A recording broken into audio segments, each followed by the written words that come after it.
Grabe, ang saya ko ngayon araw. Alam niyo yung pagkain ko, tingnan niyo. Ang sarap niyan. Oh, rice. Saka yung kanin ito. Ayan, alam mo, masarap yan. Tapos yung kanin, ay yung ulam ko. Nakikita niyo yung ulam ko. Kasi kami lang dito tatlo. Kami nila Baba. Tapos si Mama Nora. Kami lang tatlo dito dahil hindi dumating yung mga anak. Tingnan mo, ang laki ng isda ko ngayon. Oh. Ngayon lang to. Kaya grabe, ang saya ko ngayong araw.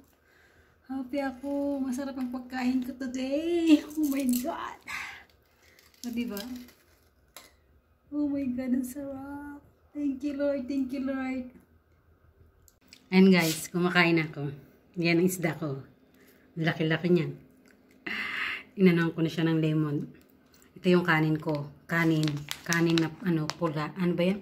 Ito masarap yan, malasa. Tapos yung kanin ko na puti. Meron din ako, bali dalawang ganito ang aking kanin. Binigay ni Baba. Ang sarap ng pagkain ko. Alam mo, ang saya ko ngayon today. Tapos binigyan pa ako nito. O, diba? Saan ka pa? Ito lang talaga, pagkain lang talaga nagpapasaya sa akin. Basta masarap ang pagkain ko. Sobrang saya ko, promise. Ayan, kain po tayo. Malasa po yung kanin sa labas. Tapos yung isda malasa. Sige po, kain muna po ako. Ayan, tinan nyo po, di ba? Nakikita yung aking mukha. Sobrang saya.